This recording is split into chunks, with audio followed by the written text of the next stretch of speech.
सारखं बरं सारखं. सर, माझं नाव जितेंद्र भावे आहे. निर्भय महाराष्ट्र पार्टी ही आमची पार्टी राष्ट्रीयकृत नोंदणीकृत पार्टी आहे आणि पुणे जिल्ह्याचे सर्व पदाधिकारी घेऊन मी तुमच्यापर्यंत पोहोचलेलो आहे. नाशिकला आम्ही जवळपास RTOतला 40% भ्रष्टाचार बंद आणलेला आहे. आता सध्या आजचा आमचे 2 निवेदन आहेत तुम्हाला. एक प्रामुख्यानं HSRPच्या संदर्भात आहे की ते रद्द करायला पाहिजे, कारण ती 2019 पासून अस्तित्वात आहे. त्याचं अस्तित्व काही आम्हाला स्पष्टपणे जाणवत नाही, पण आमची त्याच्यामध्ये ना लूट होते आहे. आणि दुसरं जे आहे, जनतेची जी कामं आहे ती शासकीय शुल्कात इथे व्हायला पाहिजे, ती होत नाही. पुन्हा मध्यस्थाविना विलंब वेगवान पारदर्शक पद्धतीनं ती झाली पाहिजे. आमचा फुटबॉल होऊ नये या आमच्या प्रमुख मागण्या आहेत. त्याचं निवेदन आम्ही तुम्हाला द्यायला आलो आणि ते द्यायला आलो असताना आत्ता इथे थोडेसे गैरसमज झाले आणि आम्हाला फरशीवर बसायला लागलेलं आहे. त्याचा आम्ही निषेध करतो. तुम्ही तात्काळ याच्यामध्ये बदल करू शकत असाल तर तुमच्या कार्यालयामध्ये तुमचं जे कार्यालय दिलेलं आहे, केबिन दिलेली आहे, ती एकदम मोर दॅन सफिशियंट आहे. सगळे बसून आणि चर्चा होऊ शकते.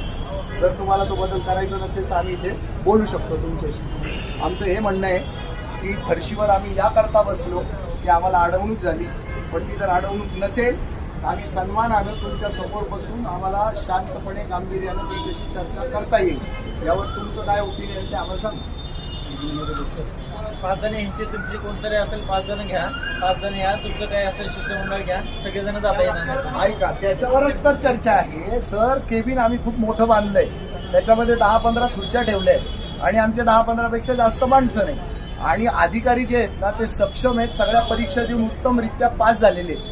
आणि जनता निरुपद्रवी आहे, तिला तिचं मागणं त्या सरकारकडे मांडायचं आहे. तर तो सरकारी नुमाइंदा जो आहे तो सक्षम आहे, त्यांच्याबरोबर आम्ही बोलणार. तुम्ही आता प्रतिनिधी मधून बोलताय ना? हो, 5-6 जण बोलू, पण सगळ्यांना ऐकायचं आहे. त्यांना सगळ्यांना ऐकायचं. मग तुम्हाला इथं जर सांगायचं तर सांगा, तुमचे जो कोण शिष्टमंडळाचं 5 जण असतील ती घ्या, आतमध्ये चर्चा करा आणि या.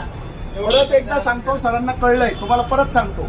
ती जी केबिन आहे 20x20ची आहे, त्याच्यात 10-15 खुर्च्या आहेत. आम्हाला सगळ्यांना सन्मानानं बसता येईल, तुम्हाला सन्मानानं चर्चा करता येईल. मालकाला जर मालकी थाटात ठेवायचं नसेल, तुम्हाला त्याला असं गुलामच करायचं असेल तर आम्ही इथे बसतो. आमचं काही म्हणणं नाही.